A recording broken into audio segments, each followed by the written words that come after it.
You've hit play on the Screen Companion, where we'll help you pick something for movie night.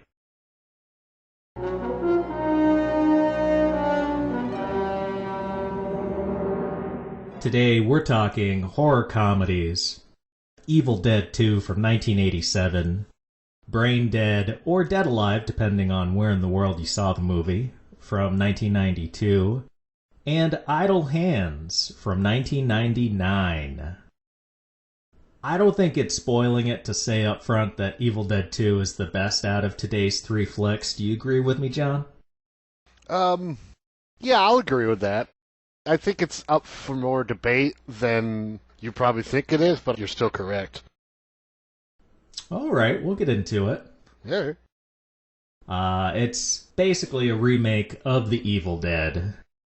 Bruce Campbell is Ash Williams, a dude looking to spend the weekend at the remote Nobi cabin with his girlfriend Linda. What could go wrong? Well, there's a reel-to-reel recorder that Ash would come to regret playing because a professor is reciting passages from the Book of the Dead, the New York Times bestseller for demon possession and otherworldly portals. Linda gets possessed and has her head chopped off by Ash. He goes crazy for a while. Then a group led by Annie Nobi show up in time for further demonic hijinks. The only way to send evil back to hell is to read from the book. But will they do it in time, or will they all get dead by dawn? John, what's your history with the franchise? I think I saw Army of Darkness when it came out, and I want to say I'd seen Evil Dead. I hadn't seen this one until I moved to California. And the second you get in film school and you start saying movies you haven't seen, people will show you them. Holy cow, how did you go this long without seeing Evil Dead 2? I assume you liked Army of Darkness? Yeah, I liked Army of Darkness. And you knew there were other movies in the series, right? Yeah. But for some reason, you just hate Bruce Campbell and Sam Raimi so much. Oh, no, that is blasphemy, sir. Well, I'm jealous. I didn't get to see any of them in the theater. Army of Darkness, it played a lot on TV. And it's probably the most fun out of the original three, so if you're 8 or 9, that's the one to start with. And then I think I saw Evil Dead 2 on VHS when I was 12 or 13. That's a good age to watch the movie at. I think so. It's a musical now. It's touring. You can find it. I don't know how much more class it brings to it by doing that. I don't either. Because it's a pretty classy movie. What's your favorite installment? We're counting movies and shows. It's tough. I think I got to give it to Army of Darkness just because it's the most silly of the three. The show's fun, but it's a lot of episodes. I say that. I think it's like 20. More like 30. Ooh, it's still a very reasonable amount of episodes. If you like Army of Darkness, I think you'll really like the show. It takes that tone the most. Oh, good. Yeah, well, if you're into that kind of thing, it is. Like I said, it's the most silly. I think 2 is the most balanced of the horror comedy. Absolutely, which is why 2 is my favorite. And I think the first one I've seen the least out of the first 3. It's good. From what I understand, when Sam Raimi was showing the movie, people were laughing, and that's why the second one is a horror comedy. Technical limitations aside, I don't remember laughing at all at the first one, did you? No, there wasn't, intentionally funny bits, but yeah, the technical limitations were funny, and that happens with old horror movies. What stands out about Bruce Campbell as Ash in Evil Dead 2? Besides his handsomeness and his chin, I feel like he has a presence there that a lot of other filmmakers won't let him show. I don't know if that even makes sense. Well, literally show. He's got a bigness in his movements in this movie. Yeah, it's almost like theater acting. There's a gravitas to it there where he's allowed to just ham it up in scenes.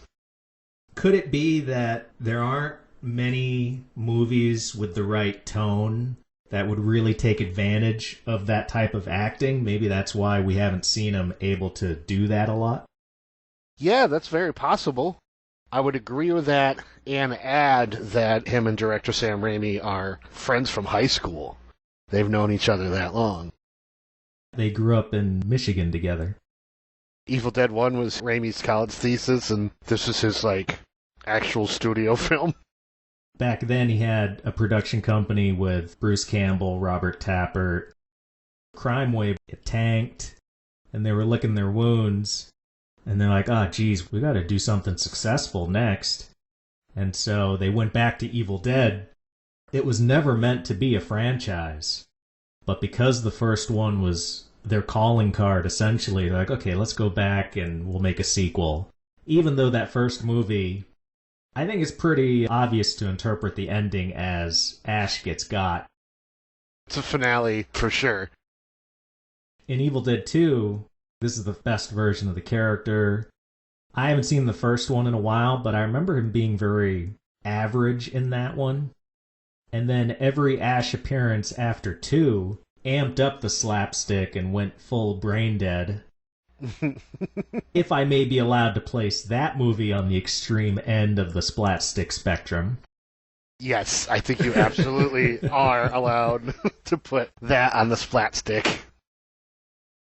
In 2, he's funny, but the circumstances are what generate the humor. He's not telling jokes or mugging beyond what the scene calls for. I think it's a realistic depiction, because you can only be afraid for so long in any situation, and eventually it becomes normal. He does modulate his anxieties throughout the film. He goes from scared to crazy. When Annie and her group show up, he seems dejected, like, oh my god, why? Why are there more people here? It's only going to get worse. More people to get possessed. Yeah. Have you seen the documentary Swallowed Souls? No. That's incentive enough to get the disc. It's longer than the movie and has plenty of factoids. One of them I'd like to mention is the inspiration for Ash's hand getting amputated and running around causing problems. That was an element that came from a short film called Attack of the Helping Hand, where the hamburger helper mascot tried to murder a housewife. Sam Raimi acted in it, and the co-writer of Evil Dead 2 wrote that short from 1979. Amazing. And once you know that, the movie just totally unwraps itself. It's like, oh, yeah, I see it. I do see it, and it's funny because knowing that inspiration for the hand in this now, because this hand is inspiration for every other evil hand to come after, including both movies we're going to talk about. I always thought the hamburger helper hand was creepy. Food-related mascots, animated inanimate objects, are creepy. The Pillsbury Doughboy, you know he's dragging people into that oven with him and baking them. Oh, man. He's a cult leader. They're like, we're all going to bake at 350.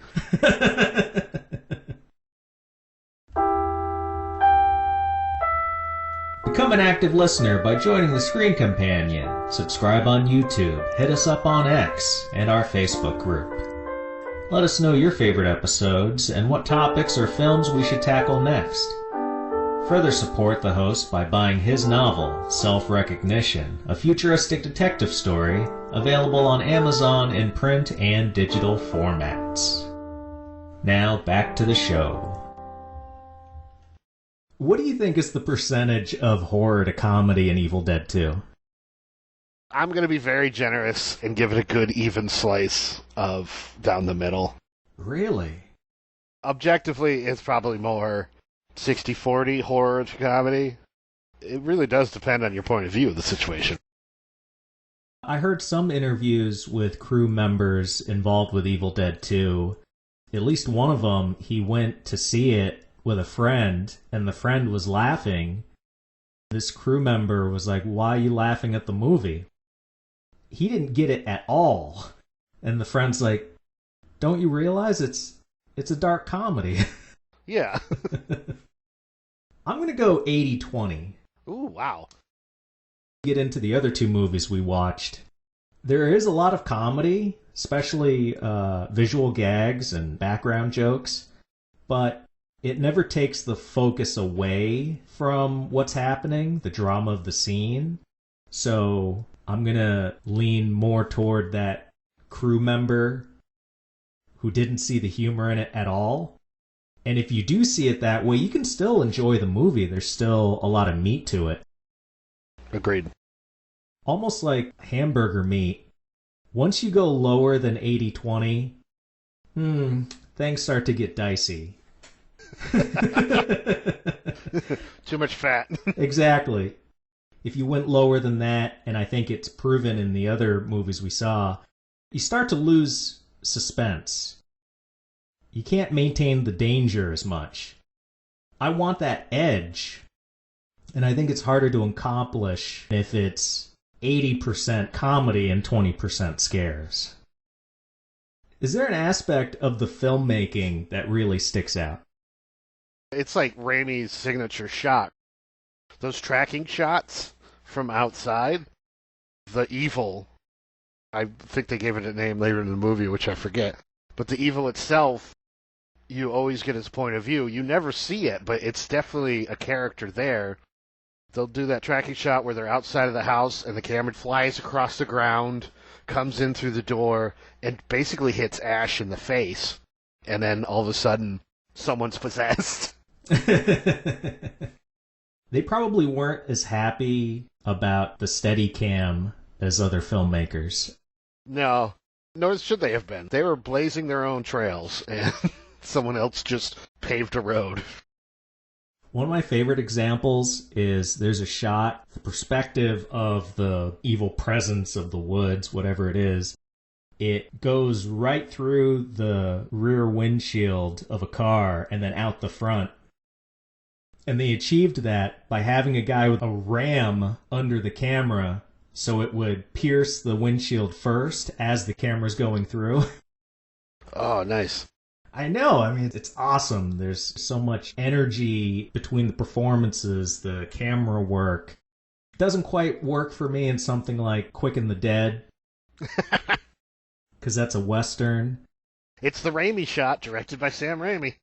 And in Spider-Man 2, there are a couple shots that make you think of Evil Dead, but he uses it sparingly there, and it works really well. Oh, yeah, the scene where Green Goblin gets buried, and then he's, like, coming up from the rubble, and it's just his hand. That's an Evil Dead homage that I'm there for. Oh, and especially Doc Ock waking up on the operating table. Yeah, and everything's from the point of view of the end of his tentacles. At one point, one of the doctors even picks up a little saw.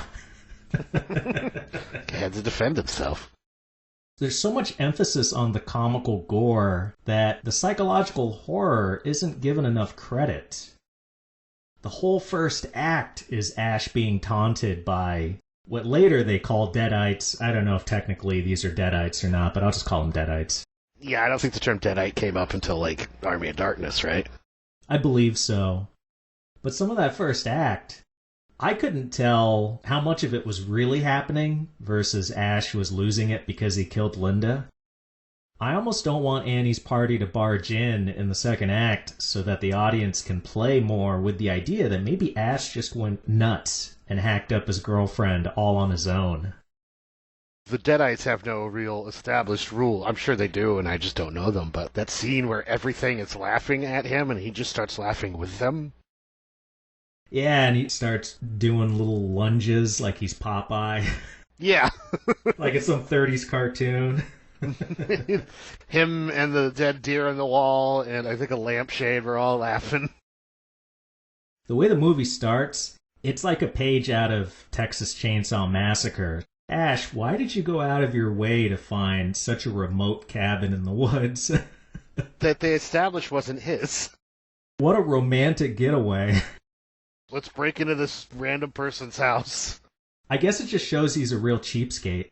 He's not thorough because there was somebody in the basement the whole time. To be fair, how many people are going to go to a remote cabin and instantly think there's an undead woman in the basement?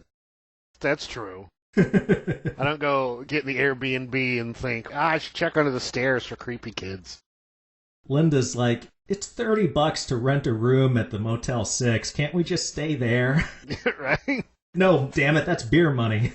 We need that money for beer and exorcism equipment. Because of the strength of the shot choices and Campbell's physicality, I think this flick could absolutely work as a silent film. I think it could. Because most of the reveals are someone turning around and then you could physically tell they're possessed. We already talked about how the camera played a huge part of the role of the storytelling. Yeah, I think it absolutely could work as a silent. The story is simple in the best possible way. It's character over needlessly clever plot twists.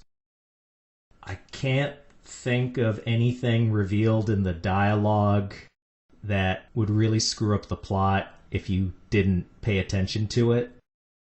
Possessed people in a cabin. What's your motivation? Well, they're trying to kill me. Okay, that's really all I need. Everyone can relate to having your friend turn around and all of a sudden they're clearly a demon. Or at least identify with picking up a shovel and hacking off somebody's head because they're attacking you. And then having to watch her corpse do a nice little dance for you in the woods. Yeah. Shh. Listen up. This is my father's voice. May God forgive me for what I have unleashed onto this earth. Last night, Henrietta tried to kill me. It's now October 1st, 4:33 p.m. Henrietta is dead. I could not bring myself to dismember her corpse, but I dragged her down the steps and I buried her. I buried her in the cellar. God help me. I buried her in the earthen floor of the fruit cellar. What's your favorite horror moment in 2? The whole basement scene, when he's trying to get out of there with the pages, because he knows that evil Henrietta was down there. She was used strictly for the horror aspects. And so him trying to get out of that basement alive, knowing she's down there, was a really good, tense moment of horror. Yeah, I don't think she was ever trying to be funny, but as a character, she's so bloated and outrageously unashamed of trying to eat their souls. Yeah. That there is something funny about it. She's chanting a swallow your soul. That's her catchphrase down there. It's just like she gets paid per line.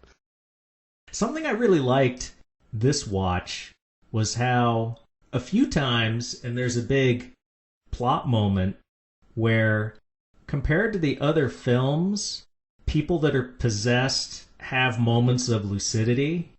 And I really found that interesting. I don't remember that happening in the other movies. Usually if their face returned to normal, it was because the demons are trying to trick you. Yeah. But Annie distracts Henrietta at one point by singing a lullaby, which I don't see how that makes sense unless it was the real Henrietta coming back for a second. And then Ash, he's been possessed, which, man, the first time I saw it, I would have believed that the movie was going to shift to Annie's perspective, and she was going to carry the rest of the movie. It was the second time he got possessed, and at some point, as a viewer, you gotta start thinking, like, he can't keep getting away with this. He's gonna stay possessed. But he sees that necklace, he got his girlfriend, the one that's dead now, and then through the power of love, he gets back to normal. The song starts playing in his head, and that's what drove the demons out. With how icky the movie gets, it also has its sentimental touches. Yeah. It's not the scariest or goriest, but the most bang for my Halloween Town buck has to be that moment where Ash is alone in the cabin with that ominous rocking chair that's moving on its own. Oh, yeah. Because by that point, insane stuff has happened, and the mere rocking of a chair, I think, is enough to make me go, oh crap, it's never just a rocking chair. Something bad is going to happen. Something awful. Rockers aren't usually that menacing, but the one in this one was. You didn't grow up in farm country. Thank God. Yeah, lucky you. One of the neighbors had one on his porch, and if he was in it, that means there was a shotgun close by. He was looking to be a problem for the neighbors. How far away could you be and hear the chair? On a calm day? Oh, I don't know, football field? Shut up, really? Yeah, like, it was really quiet and everything. It wasn't just the chair. It was on a crappy porch, too. Sounds like a scene out of a Stephen King novel. Almost. He's from the Northeast, right? Yeah. Yeah, he's from Maine. Doesn't get more Northeast than that. Damn, he sets all of his stuff in Maine and New Hampshire. If you don't realize where he's from at this point, you'll never know. What moment did you find the funniest? This is make me sound insane. I think it's when he's cutting his own hand off. Yeah, I don't quite see it. Because it should be like a pure horror moment. All he sees is a victory. He's having a victory. Halfway through, he realizes, oh, I'm cutting my own hand off and this hurts, and he starts screaming, and there's something funny about that scene. He's like, yes, I'm getting one over on these demons by, oh my god, I'm cutting my own hand off. And there's such a spurt of blood, too. A lot of blood. Not the most of the three, but yeah. Do we even see him cauterize it? No, I think he's just up and at him almost immediately. All right. It was probably like taking a big, painful dump, right? He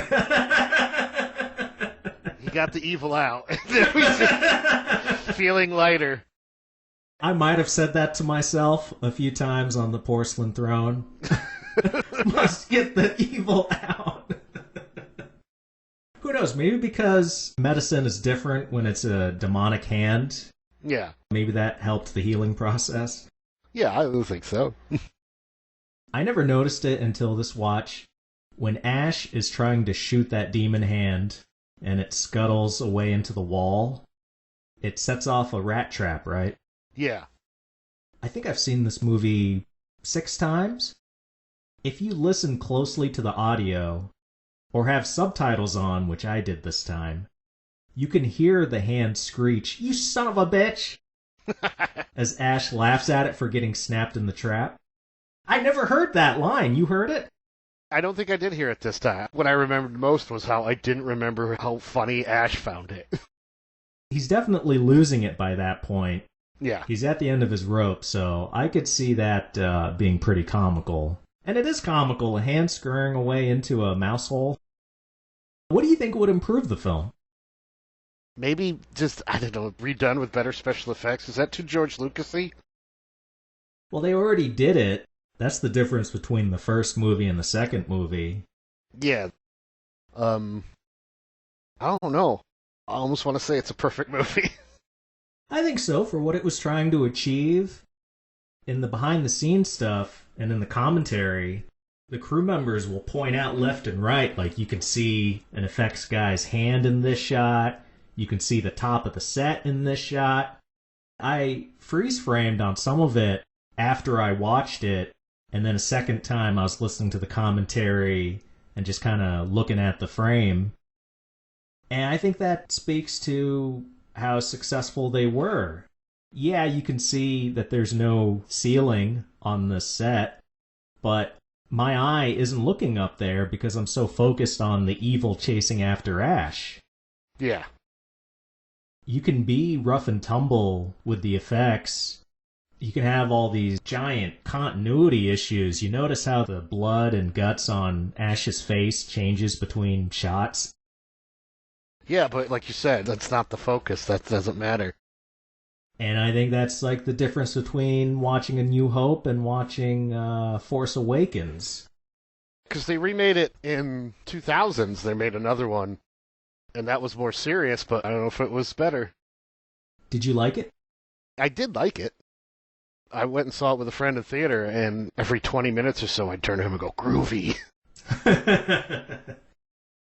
This movie, it is difficult to make suggestions because when you are willing to watch a movie as much as I've seen this one, It almost says you're not going to come up with a lot of things you'd want to change, or else you wouldn't have seen it this much.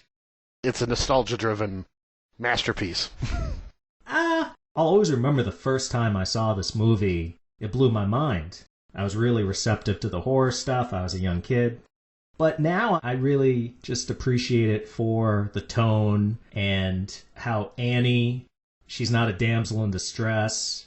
She's great to have around. Yes, I liked the solo Ash stuff, but she was great when she came into the picture. So I came up with a couple minor notes.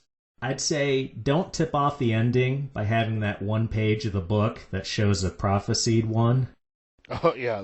All right, someone's going back in time. Does anybody look at that drawing and not realize it's Ash? Right? Like, I think Sam at that point wanted to make sure, be like, just the ending, just don't get upset. And the whole concept of the one rubs me the wrong way. A working-class Michigander with an Oldsmobile is destined to defeat evil? No thank you. You can keep that revelation to yourself. Well, it's time travel. Is it a prophecy or is it history, but nobody believes it? If it was just this movie, heck, even the original trilogy, if it was just the first three movies, then I would accept that interpretation. But once you get to the TV show, there's no doubt he's the chosen one. Yeah, that's true. Listen to me! I'm all right now! That thing is gone!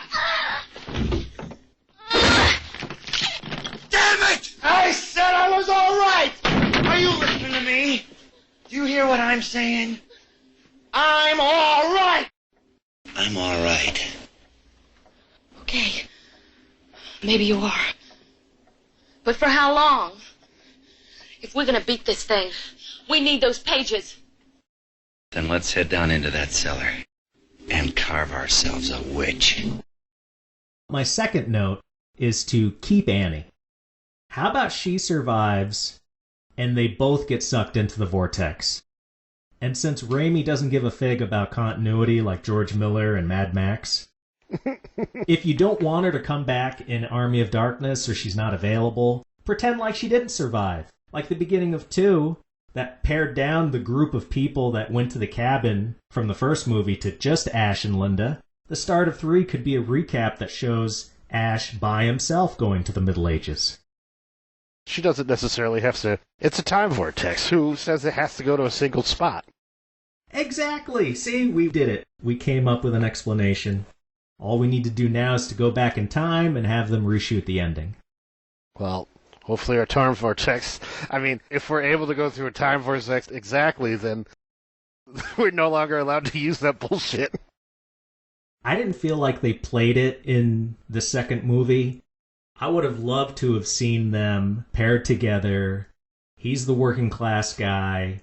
She's the academic. She could make fun of him for being basic, and they'd have a lot of stuff to play off each other.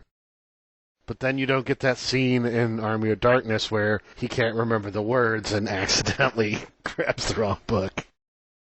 And then I would have loved it if he told that story to Annie and she slapped him upside the head. Oh, yeah. Oh, yeah, because they're all sexist, Dark Ages fuckwits, right? They're not going to let the lady go out. Exactly. Jeez, man, you should be a script doctor. Probably. What's it pay? More than you're getting paid right now not to do it. Touche, sir, touche. To Hollywood. Are there any major plot holes in Evil Dead 2 that bug you? Does the demon stuff make sense? Absolutely. I mean, demons aren't real. You can have any rules you want. You just need to be consistent. Yeah. Like I said, it's a nostalgia-driven masterpiece. It's probably nothing but plot holes in it that I just don't want to think about, you know? Don't want to, don't need to. Yeah, exactly. It helps that it's also like a 80-minute movie. Enjoy the movie. I think a plot hole is his girlfriend's head. Where does that keep coming from? Because, like, it doesn't have any decay. Like, the rest of her body's decayed instantly. Yeah, there was a lot of decay on that body, and it was in the earth for all of what, 24 hours at best? Yeah, at best. Maybe because he did lop the head off the body, maybe the demon energy was stored in the head, and that's why it retained its youthful beauty. Oh, okay. Yeah, let's go with that. No plot holes. It's an easy con as long as you're willing to accept whatever I give you. Suspension of disbelief. So kudos to them for making that happen. Good job, Sam Raimi. Good job, Bruce Campbell. I'm not going to call it a plot hole, but this did bug me, probably because I watched this last out of the three we're doing, and I noticed it in the others as well. What's this trope where the protagonist kills someone and decides to bury the deceased themselves? This one, Ash digs a shallow grave next to the cabin for Linda. Braindead, Lionel buries a bunch of stiffs in his basement. Idle hands, Anton makes unmarked graves for his parents and his two besties. Does anybody even consider a proper funeral? This is them moving on so that they can be a badass later. They're all trying to get away with murder, is that it? I think as soon as they realize what happened, they're like, well, no one's going to believe she was possessed by a demon, or my hand was possessed by a demon. Better hide the bodies. Whatever explanation you can give, once you say that you buried them on the QT, that leads me to believe you're a serial killer. Absolutely. It's a ritual. Major thing with serial killers, there's a ritual, and burying them is part of the ritual. Man, that was something so damn silly and brain dead. Look at her corpse. If Lionel comes up to me and says, hey man, I killed her because she turned into a bloodthirsty zombie. Just show me the body and I'm going to go, yeah, something's really weird here. Well, yeah, you could just wait a few minutes and that body's going to prove you right. But back to Evil Dead 2. Yeah, what are we doing? Creatively, and it sounds like I already know the answer to this one, but creatively, do you think Army of Darkness was a worthy sequel? Yes. Just like Alien was such a good sci-fi horror movie that the best direction to go with it was action. This is the best direction you go with it is action comedy with horror elements. Because you're cat's out of the bag. Cat's out of the bag on the horror thing. So horror sequels usually don't work. But this was really one movie, considering how different it is from the first Evil Dead. Yeah. You're telling me that they couldn't have tried to replicate it at least in one sequel before going down that silly road? They could have tried, but I don't think they would have been successful. It reminds me, I just did an episode where we talked about the tonal whiplash between First Blood and all the sequels. And my thesis with that one was that you shouldn't go from serious to silly unless you need a creative shakeup or as a last resort to drum up interest. In that way, these two franchises are very much alike. The first one was serious. The second one was, that's a new direction. And then the third movie established, what happened in the second movie? That's only the beginning of how far we're going to stretch these outrageous elements. It's gonna be crazy. Were you worried 2 had too much humor? Then you're not going to like Army of Darkness. You're a great example. Plenty of people like the direction the series went after that. Then Ash was permanently relegated to niche entertainment. 3 made more money upon release, but it was also screened in 4 times as many theaters as 2. Plus, look at Evil Dead, you mentioned earlier, the sort of remake reboot that came out in 2013. Not a horror comedy, and neither was Evil Dead Rise. Those are straight horror flicks, and they also made the most money at the box office. I think they killed the goose that lays them golden eggs when Ash went full goofball. You're not wrong. I'm not going to say you're wrong. I would counter-argue that it wasn't about the movies. It was about playing to Bruce Campbell's strengths of being fun. I like fun Ash. I have to be in a particular mood for his antics, especially in the series. He gets super silly in the series. I didn't finish the series. I'll watch it. I didn't think I was going to like it, but I did watch the last season, the third season, a couple weeks ago. It didn't really address any of the problems I had with the show. However, if you like the first season, you're going to like the third one too. It's consistent. Okay. On the whole, do you think comedy fits well with horror? I think it does. Like I said earlier, you can only be afraid for so long before it's like, all right, this is normal. If your job is killing zombies, at some point it's just a job. It's no longer a terrifying experience. Yeah, and don't they show that in stuff like Shaun of the Dead and... Zombieland? Yeah, with Woody Harrelson. Yeah, they show that exactly. Shaun of the Dead, for example, when they're trying to beat up one of the zombies and Supersonic Man by Queen is playing and they happen to be hitting him to the exact beat. It's such a specific alchemy of opposing tones. It reminds me of ordering General Tso's chicken at a Chinese restaurant. It's always available, but how often does it really taste good? It's only good from the first place you get it. Off the top of my head, I can't think of a movie I saw before Evil Dead 2 that's also a horror comedy that works this well. It spoiled me. It's a gem. Are you more or less likely to see a horror film that advertises comedy? More likely, yeah. What's the last one that you liked? Well, God, has it been that long? I want to say Shaun of the Dead. Oh, shut up. There must have been something since then. That movie came out, 20 years ago? Yeah, a long time ago. How about What We Do in the Shadows? Oh, yeah. Yeah, good call, sir. Good call. It's definitely What We Do in the Shadows. Way to save this. Yeah, a bunch of New Zealand's vampires living in a house together, and it's wry comedy. I'll go see that.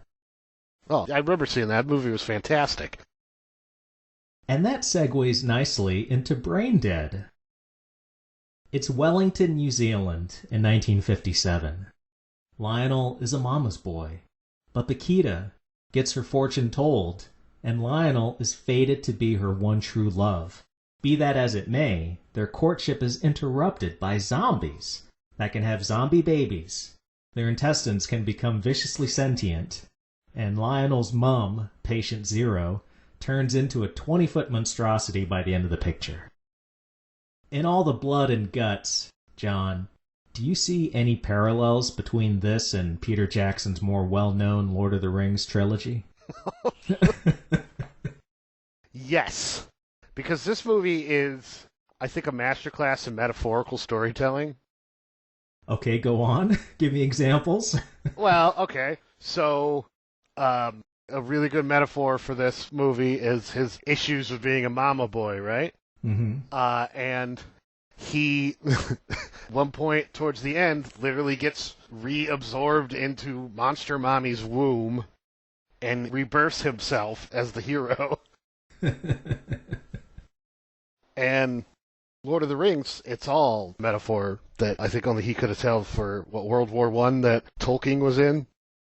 How much of that is Peter Jackson versus him just following Tolkien's playbook?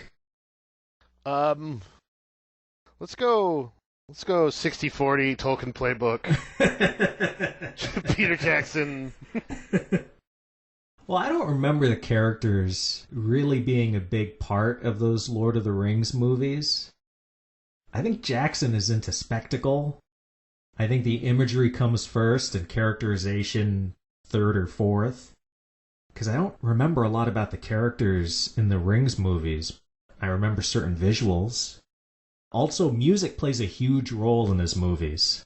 The music in Braindead is the biggest character, and the score is definitely pivotal to the Rings movies. That's a good point, yeah. Besides the accents and the references to the monarchy, did you notice anything else that felt particularly foreign in the story or filmmaking? the way everything was conducted. They had house guests, and they had to feed them a full meal, too. Like, they had to have dessert. Dude wanted his pudding. And that gross scene where he eats the pudding, and glad he ate grossness. But nothing bad happened to him. It was just gross. Yeah, by the non-existent logic of the movie, I'm surprised he didn't turn into a zombie from eating that tainted porridge. Yeah, he probably should have, but whatever. And this just might be... Well, I don't think it is small-town living. The grocery store delivered the groceries? Yeah, that's how it was in the 50s. I guess, yeah, I don't know. There's probably a milkman somewhere. I don't. My dad was the milkman. He didn't deliver anybody milk. He doesn't sound like a great milkman. He was, he was the best, how dare you. Wait, you mean because he had cows that were making the milk? Yeah. Okay. Yeah, I was thinking more of like a milk delivery guy. Oh, that was probably a different guy. I don't know. I didn't know that guy. No, that's a whole economic discussion because he was part of a, it wasn't like sharecropping, but it was like... Some cooperative? Yeah, cooperative. Corporation bought the milk. And then they got into a dance fight with all the milkmen. Yeah. The guys in the delivery trucks. You guys are stealing our action. It was overly choreographed and weird. Bunch of snapping at each other. I think the super exaggerated townsfolk, like that dude in that lunch scene you mentioned, it's a staple of Commonwealth humor. Something out of Monty Python, or even like a lot of these characters, men and women, they feel like characters Catherine Tate would have loved to portray. Yes, I have seen some of her comedy. Yeah, she's really good with accents. Like really creating a character. She makes a character exist. And what do you think is the ratio of horror to comedy in this one? God, I mean, you really set the bar with that 80-20 thing, but... I'm going to say 51-49. Okay, we're thinking along the same lines. I was thinking more 40-60. Figured you were going to be closer to that, and it's just like, I didn't want to repeat my 50-50 line. I don't like being the more negative person on the podcast, but you and Andrew, you guys pigeonhole me. We have meetings about this. We strategize. No, a lot of the horror aspects was played for comedy. Much like Ash cutting his own hand off, which is horrific, but it was played for comedy. The lawnmower scene with so much blood, it's just like, you have no choice but to laugh at that. And they want you to laugh. They demand that you laugh. Not only are the visuals outrageous, but the score is heavy-handed, too. Yeah. The cinematography of it, too, is very specific. All right, this scene, we're just doing a close-up on throwing a bunch of blood into a wood chipper and having it come out the other side. I think the horror is tragically undercut by the silliness. I would agree with that 100%. A lot of it turned into comedy sketches. The uncle and the zombie baby playing cat and mouse, Tom and Jerry, basically. Yeah. There's a scene in the middle of the movie where he just decides to take the baby out for a day at the park. I didn't understand that at all. And it just felt like a comedy sketch. I got such a Pee Wee Herman vibe off Lionel and the rest of the town that once folks were dying, I was checked out on an emotional level. I think that was the whole point of the priest scene, was to make sure, be like, are you still invested? Because you shouldn't be. That's not to say I couldn't enjoy the movie after a certain point. I did, but it was more on an intellectual, artistic level. I didn't even see faces anymore. I was really just looking at, like, oh man, that effect was really cool. That must have taken a lot of time to set up. Under the lens of knowing that he got the government to pay for this movie, and that some executive at New Line Cinema saw this movie and said, let's give this man all the money to make Lord of the Rings. Did you know that at one point, Barbara Broccoli considered having Peter Jackson direct a James Bond film? Was this pre-Lord of the Rings or after Lord? Pre-Lord of the Rings. Oh, wow. How is this Meet the Feebles, which is insane. What's the one about aliens? Bad Taste? What got her off of her Peter Jackson kick, because obviously she hadn't seen this movie. She saw a screening of The Frighteners. Oh. And decided he wasn't the right fit for Bond. Really? One of his arguably best films. Yeah, I really like it. I think Michael J. Fox is great. I'm a huge fan of that movie, yeah. What was the best horror scene for you? Obviously, it has to take place early in the movie. It's got to be that opener. Before you understand what's going on, that biologist getting hacked to bits because he got bit by this monster you haven't seen yet. Yeah, you're right. By virtue of the fact you don't know how stupid it's going to get and how stupid they purposefully make it, it's almost like in spite of the movie, you can get into the horror. Right from the get-go, string instruments and Dutch angles and extreme close-ups. It's all almost Hitchcockian. And then the rest of the movie happens. The claymation rat eats another monkey. Oh my god. Did you listen to the explanation for that rat monkey at the zoo? About the rats jumped the ship and started raping monkeys? Because they were so huge? Yeah, what the hell? It's such an eye roll, man. It's like, really? Why? Why do you need to push it into that territory? You didn't need to go that far. And that first scene on the island when they grab the specimen, that could have been the rest of the movie, and it still would have had some humor to it, because if you recall, the New Zealander, the zoo worker, he gets bit, and then the natives immediately hack off the limb to keep it from spreading, right? Yeah. But then, comically, they see that he's got another wound, and then they hack that off. Yeah, they hack off his shoulder, and then they hack off his head because he's got a forehead wound. That's like Evil Dead 2. They are committed to the scene, and if you just focus on that, it stays horror. But then you can see the way it's being staged, and it's like, oh yeah, there's a funny component to this as well, but it's not so over the top like the rest of the movie. What was your favorite funny moment? I kick ass for the Lord. Hell yeah, man! I think everybody says that. Why not? It's so hilarious. Lionel is there. He's got to dig his mother up. She's already dead and buried. I think he should have just waited and took the chance. But he gets happened upon by some punkers who start disrespecting the grave a lot. After his mother comes back, now everyone's zombies except Lionel. And he thinks he's in trouble. And then out of nowhere, the priest from the funeral earlier not only shows up, but is the most advanced martial artist on the planet. Unfazed by undead.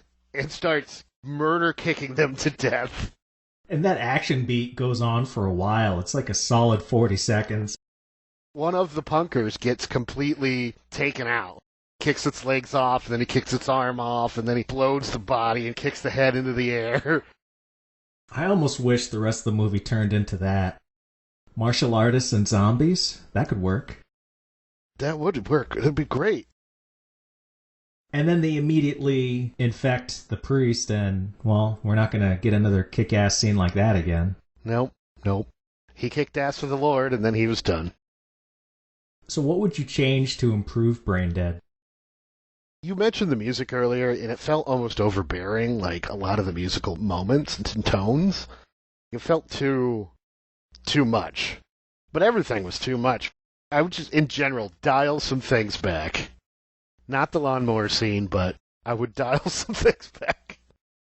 I want auteur films. I want Peter Jackson to fly his freak flag as much as he wants. To a point. Because it feels like in something like this, not only does he want to make the movie he wants to make, he wants to challenge the audience to like it. And it's like, we're at cross purposes here. I want to be entertained. You can do crazy stuff with the tone, but it would be nice to know you're on my side. You're on the audience's side. You want them to like it. His remake of King Kong, it was the same The scene where the entire boat crew got slaughtered, that went on too long because he was just like, nah, screw you, I'm going to show everyone dying. Or T-Rex Kong fight where that went on, I think it was like an hour. It was like a 3-hour movie, and that fight alone was like an hour. Damn, I'm glad I skipped that one. Oh, it was ridiculous. Look up a YouTube clip of Jack Black poorly saying, "It was beauty that slayed the beast," and you'll get the idea of what the whole movie was about. They call it Skull Island in this, right? Yeah, it is Skull Island. That's a Kong reference. Yeah, exactly. They're getting the rat monkey from Skull Island. The rat monkey. Oh my god. That. It feels so student filmish. Yeah. What would I improve? Man, I don't like any of these characters. Every single one of them, the town is comprised of dimwits and assholes.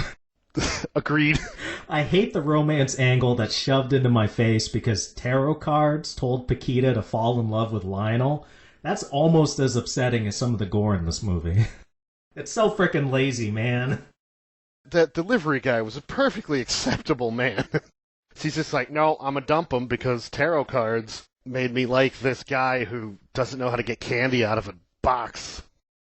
Halfway through the movie, Lionel is understandably going a little crazy from everything that's happening. The delivery man shows up and he sees this addled dude pestering Paquita. I think we're supposed to feel bad for Lionel, but I'm on the delivery guy's side. It's like, Paquita, don't look back. Go with the delivery man. His job is to literally deliver love. I don't know. Deleted scene. Yeah. Lastly, there's Idle Hands. The movie tells the tale of Anton, a stoner slacker who is so guilty of sloth, a demon has possessed his right hand and wants to kill a bunch of people before taking Anton's new girlfriend, Molly, to hell. With help from his zombie pals, Mick and Penub, 2 victims of the killer hand, the trio set off to the high school Halloween dance to put the murder spree to rest.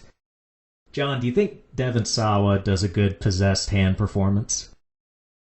Yes? Don't say it like a question. Because, thinking about it, all he really did was just make sure his fingers were constantly moving. That takes effort, and to emote at the same time. Film sets are like 12 hours a day, so doing anything with that energy for 12 hours a day is just talent. I'm just going to say it's talent. But at the same time, it's like, all he is doing is moving his fingers. But it feels like there's a separate brain in his hand. Yeah, it does. Possibly the arm. I've got so much to bitch about this movie. I want to give it props where I can. Fair enough, yeah. Let's talk about how 90s this movie is. Oh my god. It might be the best part of the movie. It's so 90s. Wow. Now, we did a 90s episode that was Can't Hardly Wait, that also had Seth Green in it, and shared a set with this movie. But we also did Airheads. Is Idle Hands more 90s than those? It might be, yeah, because the Offspring were physically in this movie. Let's name some other stuff and see how far we get. Okay, you said the Offspring. I'm just going to clear the easy stuff out. Seth Green. Anton. Devon Sawa. He's 90s. Vivica A. Fox. Young Jessica Alba. MTV music videos. Oh, MTV. I miss those days. That soundtrack. It wasn't even just Offspring, it was the whole soundtrack. Oh yeah, you got Rob Halford post Judas Priest on there. Rob Zombie, a lot of Robs. Did you notice Tom DeLonge from Blink-182? Yeah. A really weird cameo. He's on screen for all of 2 seconds. It's like, why? Because it's so 90s. Watching music videos in your home, that's very 90s. This movie feels like half the reason they made it was so that it would be a time capsule of the 90s. How did they get away with not using any Prodigy songs? I don't know. I'm pretty sure something catches on fire at some point. Their whole scary vibe would have worked for this movie. Easily. Oh, here's something else that's 90s. Those stretchy, funky colored notebook covers. Oh, yeah. On her lyric book. I remember those from middle school. I don't know if kids even use those anymore. And what was that? Was it an Offspring song when the two kids came back from heaven and the very complicated, it's very complicated, I couldn't for the life of me remember that song. Really? That's what's playing from heaven? That song? I know I saw a Sublime poster on the wall. Yeah. But to be fair, it wasn't totally 90s. That one metalhead guy, he was listening to 80s hair metal. I always forget that Motley Crue has one good song. Was it the one they were playing? What do you say is their best song? Kickstart My Heart, man. Come on. Yeah, that's all right. I mean, I'm more forgiving with them. I think they had at least 3 or 4 good songs. They had the power ballad of, it's not Mama, I'm Coming Home, but it's the same basic premise. But they must have played, it was Shout at the Devil, right? Yeah, Shout at the Devil was the one in the movie. They played that 3 or 4 times in this movie. Because they had to be, no pun intended, heavy-handed about the fact that the hand was possessed by the devil. They must have gotten a really good discount on the music rights. Maybe the studio, their music arm, owns the catalog. Oh, I could see that, yeah. This movie plays like such a music video. Why replay any song more than once? The 90s-ness of it, Walkman. The fact that he's got 2 tapes, the same exact tape in 2 different Walkman. Why did he wake up at the beginning of the movie and he put away one headset to put on another that was playing the exact same song at the exact same moment, apparently? He woke up this is crap. Changed entirely different Walkmans to the same song. Oh no, I think it's that, assuming he fell asleep with the player on, the batteries were probably going to run out. But then it's why not just keep spare batteries? Why do you need a whole other Walkman with the same tape in it? If he wasn't that lazy, then he probably's not getting possessed by the devil.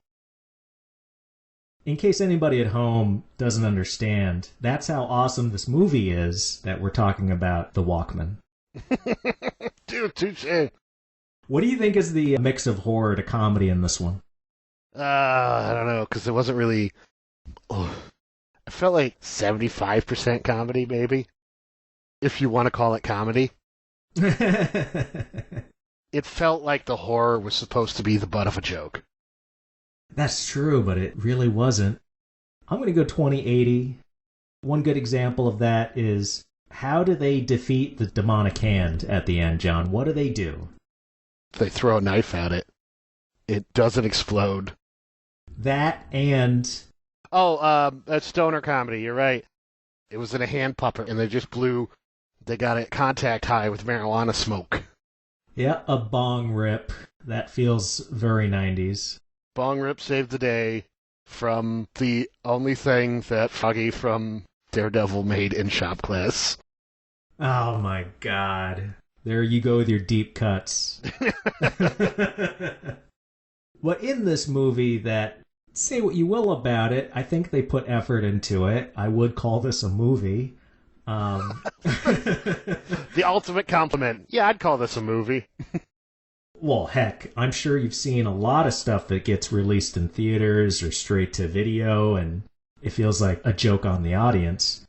But there must have been a few moments that worked. You must have had a favorite horror moment.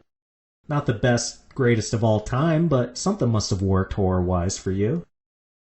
What stood out the most is when his friend was trying to eat the burrito, but it kept oozing out his neck.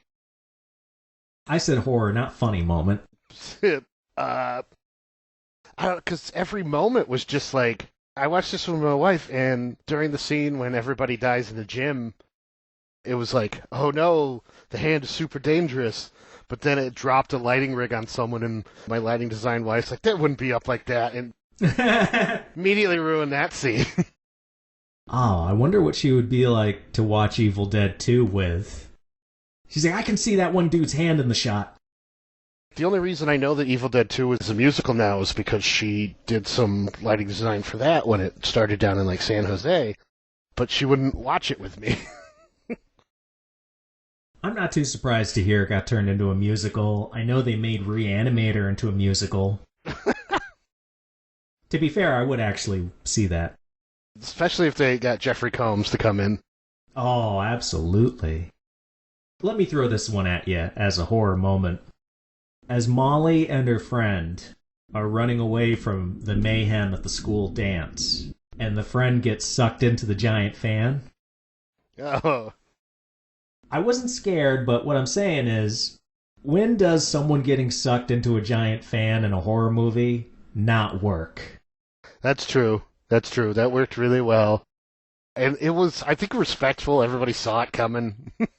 And it was a good mesh with the comedy, because Mick and Penub come upon the grisly scene, and Penub is upset because he was macking on the victim earlier. Yeah. And Mick goes, we can always go back if you want a piece. So, do you have a favorite funny moment? No, just plot holes. I just wrote down plot holes.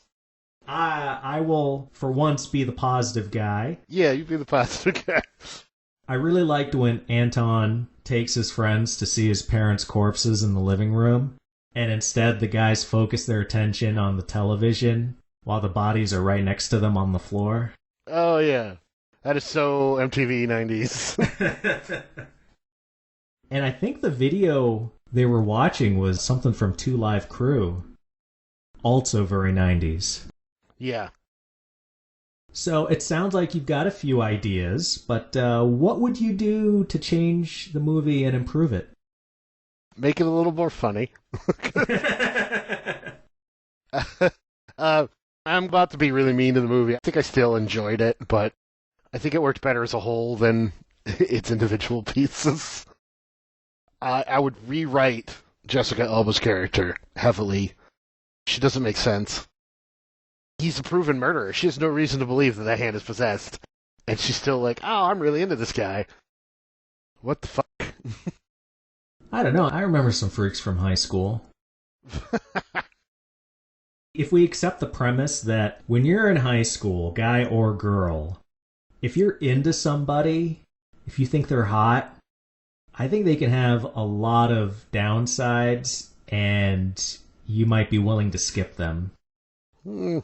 Because you've just got such a fantasy in your head of how cool they are. Probably, but she was written really shallow. Oh, for sure. She did a good job with the character. It was so shallow. All the characters were just one notes.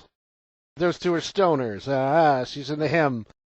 She's obsessed with prom going well. Blah. That's it.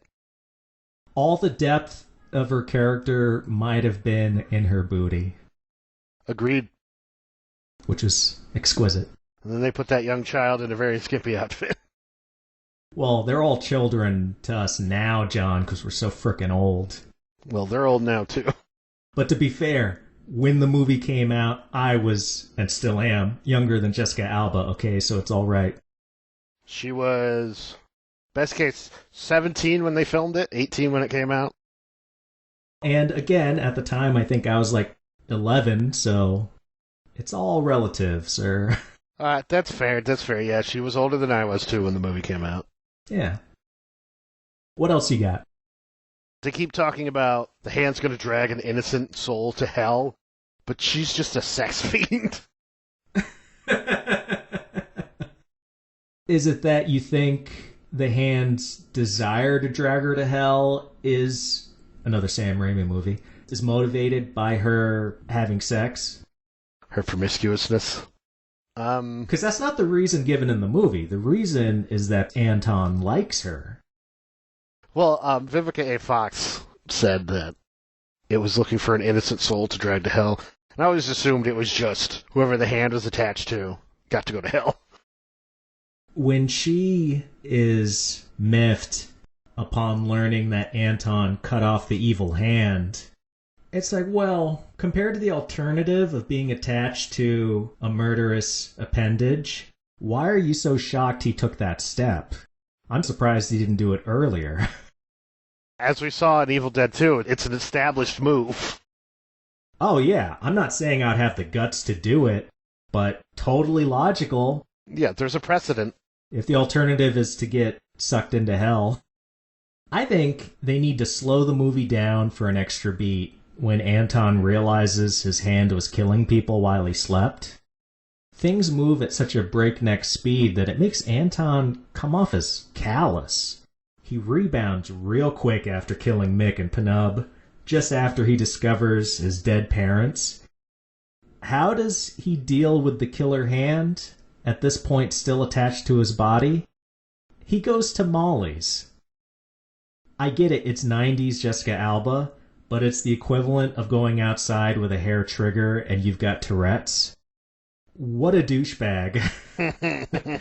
And don't tell me it's a comedy, I should just go with it. It can be funny and still have a hero I can root for. Also, it feels like a missed opportunity that we never once get to see Anton sleepwalking with the murderous hand. Yeah. That would have been fun. I would have enjoyed that. That's how his parents died. Which you just pointed out he did not mourn at all. He spoke at their crappy wake. The impromptu of, I've got to bury these bodies. Yeah. And it's like, okay, if you get away with that, how do you live the rest of your life? If Uncle Jim stops by and wants to know where the folks are, do you just pretend they're on a really long vacation? They went to see Grandma. Like the office isn't going to call and ask where Dad is? He was retired. Here's a tough one for you. Compared to the previous movies, does Idle Hands excel at anything? I think it has being pure comedy. I'm not saying it's funnier. I'm saying I think it has its tone, flavors, if you will, best mixed. Interesting. All three of them, I gotta hand it to them, I feel like they made the movies they wanted to make. Yes. So, victory. Huzzah. So what, do you like knit now? Don't take this the wrong way, Anton, but you look really queer doing that. Randy broke it down for me. Idle hands are the devil's playpen, so I'm thinking, keep my hands occupied, right? Oh man, that saying's not literal. It's more like, Metaphorical? Right. This is the noise complaint. Hey, think this is the Tobias residence? Holy shit, it's Anton. He's the killer. I better call for backup. Wait, you're crazy. Let the feds get the credit. Think about it. If we color him ourselves, we'll be heroes. We can't go in there without a warrant. Listen, the Bill of Rights. We got just cause. Freeze! Yeah, freeze! Guys, what do I do? I think... I was gonna say I think you should do what the officers tell you, but now I changed my mind. Yeah, man, you should just kill him. They're alive! They are not! You just shot one through the head, they're morgue meat! Look, guys, I don't want to kill anybody else. Hey, you don't want to go to jail, though. Jail. That's it. That's exactly it. They'll throw me in one of those rubber rooms. I won't be able to hurt anybody else. Cuff me! Okay, just drop the knitting needles. That's probably not a good idea. Why don't you just cuff me, okay? Drop the knitting needles and put your hands on your head now! I can't! Okay, put down the knitting needles, Anton, and come quietly. Cuff me! Put the knitting needles down now! Just cuff me! Put them down! Cuff me! Put them down! Cuff me! Put them down! Cuff me! Put Put the them down! nails down! Cuff me! Put them down! Put 'em down! Cuff me! Cuff me! I didn't do it. Okay, it was my hand again. It's like the knitting didn't help at all. Well, yeah, man, I told you that saying was more like metaphorical. I'm gonna say the casting was the best in this one. The zombie friends, best part of the movie for me. Devon Sawa, he does pretty good hand acting. Jessica Alba, freaky hot chick. She did that well. Even minor roles like the metalhead and the druid priestess, played by Vivica Fox, they had their moments. Whereas Braindead, like I said, I hated everybody. Didn't really have much to do with the actors themselves. They had to work with what they had to work with. And then Evil Dead 2, I liked those characters. There were very few of them. Besides Annie and Ash, not all that memorable for me. Out of the human characters. Obviously, Henrietta is a gem. If the hand is this curse that has popped out throughout human history, it feels like a lame way for the devil to get souls. The hand is durable. Does it have any other powers? And we never get to see that hell portal, which they did actually shoot in the original ending that took place at a school swimming pool. But then they cut it because there weren't enough funny bits in it. And after seeing the cutscene, I agree with them that it doesn't fly with the rest of the funny horror comedy stuff.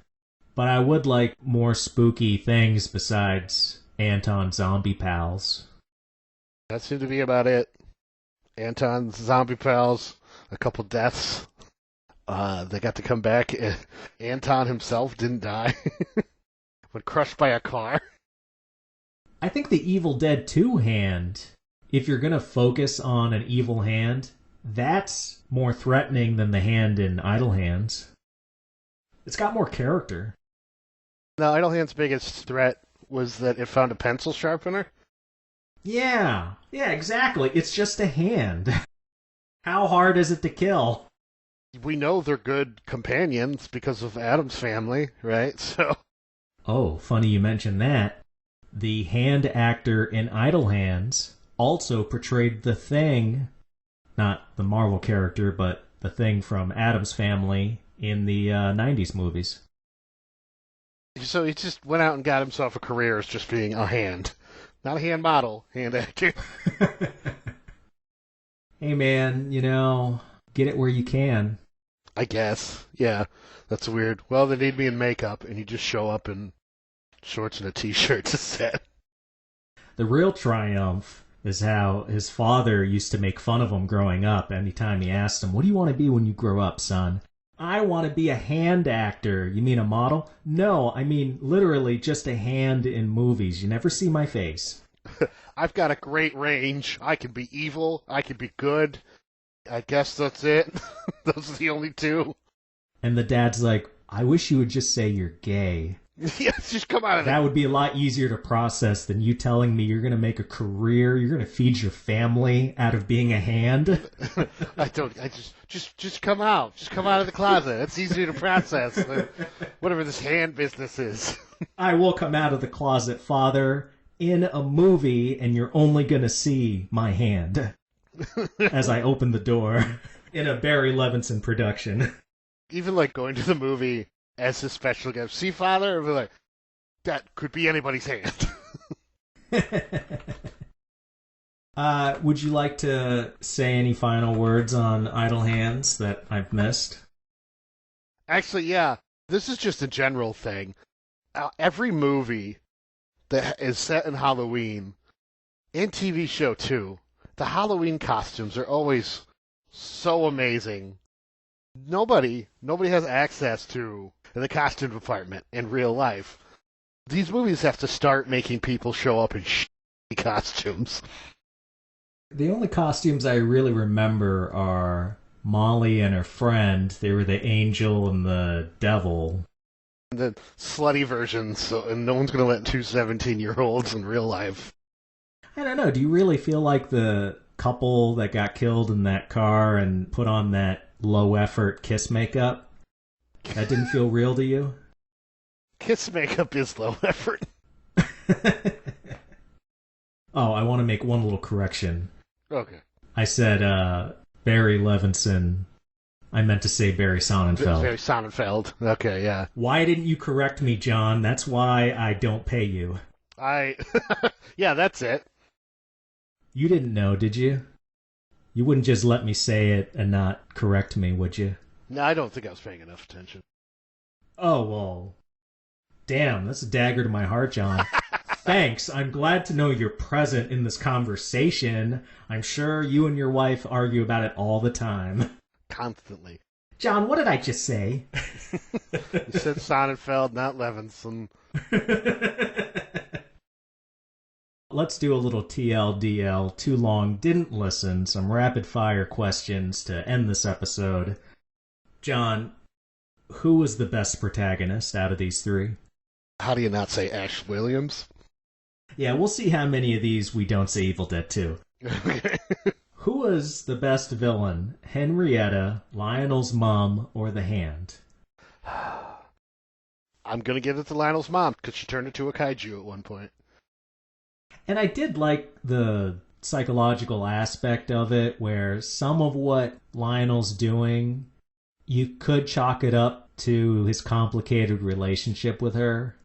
And actually the reveal that his mom killed his dad and his dad's lover, I think I would have rather seen that movie, where it's a little more Hitchcockian. It's almost like, why even put that in this movie, Peter Jackson? You can't pull the wool over my eyes, okay? And try to save this movie with something kind of interesting that doesn't fit with anything else in this piece of crap. That's your tonal shift. Madness for you. Which movie had the best effects? Idle Hands, probably. Oh, what are you thinking of specifically? Just all the hand stuff? Yeah, the hand stuff. Gonna give it to the Thing actor. What's more problematic? Hating your son's girlfriend because she comes from an immigrant family, killing a string of folks and only deciding it's a good idea to turn yourself in as Plan D, or finding a book written in blood and reading from it when you believe, at least Annie does, that it has mystical properties. What kind of... That question's insane. It's the murders. Yeah, it's like when those cops barge into Anton's house, and then it's like he hadn't even considered turning himself in. Yeah, his first maneuver is lift the hand murder away. Oh, right. I could turn myself in and stop the murders. Yeah. Assuming your date says she likes gross movies, which one do you put on for her? I'm probably putting on Braindead. Yeah, like really test her. Yeah, we're pushing it. We're pushing it today. Yeah, either you'll still say that tomorrow, or the next time I ask you, you'll say, maybe I don't want a gross movie. Maybe I don't want to. Maybe this relationship's gone too far. Which setting did you like more? The mansion, the cabin, or the school dance? Cabin. It's a classic. Which movie benefits the most from watching with a group of friends? I'm going to go Braindead. I agree 100%. This is only the second time I've seen the movie. The first time was a much better time, partly because I didn't know what I was getting into, but also I saw it with a friend who was super high. And it just makes the movie better. I'm not normally someone who likes to talk during a movie, but I think if I ever watch Braindead again, it needs to be with other people, and we need to be making fun of it.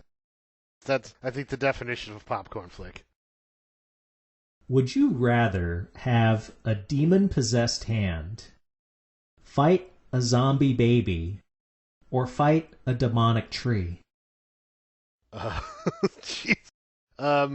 Probably the baby, because it's your hand, which becomes a problem, right? And the tree, those trees get rapey. Not so much rape in the second movie, which was one of the lessons Raimi learned from the first movie. Yeah. Yeah. It's like, well, okay, I'm glad you're paying attention to audience feedback. I don't know, I don't think that's so taboo you can't put it in the movie, but I just remember it going on a bit long in the first one. Whereas in the second one, you could say that she doesn't get felt up. It's just restraining her. Yeah, it's more bound. Yeah, up for interpretation. Bound and kill. There's no it's just a BK killer. BTK. Oh, that's something I should have mentioned when we were talking about Evil Dead 2. There's something really magical and weird about all those trees ganging up on the cabin. Yeah, even when the demon is finally given flesh, he's just a big creepy tree face, right? Oh, yeah. Yeah, I wasn't quite into the art design of that giant face. Like, what were they going for? I don't know. I know Ash was over it at that point. Well then, any final thoughts on any of these movies? Let me just throw out there, I think Evil Dead 2 is a fine wine. It just keeps getting better. Oh yeah, out of these three, I know at some point I'll see Evil Dead 2 again. Yeah, exactly. I know my wife's never going to want to see Braindead again. But she sat through the whole thing? She did. The only time she really had positive thoughts was when the lady's head went into the light. Oh, yeah, I love that effect. And once that happens, she stays on that wall the whole time. She does, yeah. That's the rest of the movie. She even, when she tries to get off, the light stays with her. And continuity. Continuity is a great way to tell if people even care what they're doing. At one point, I want to say it's the creepy uncle fighting the baby, possibly, but he's in a tussle with somebody, and the scene's not about the woman with the light bulb in her face anymore. No. But at one point, I looked in the rear of the frame, and it's like, oh yeah, she's still there. Oh, okay, yeah, that's great. Dedicated actor. She brightens up any scene she's in. There's your comedy, folks. And maybe the horror as well. Depends how you look at it. The horror. The horror.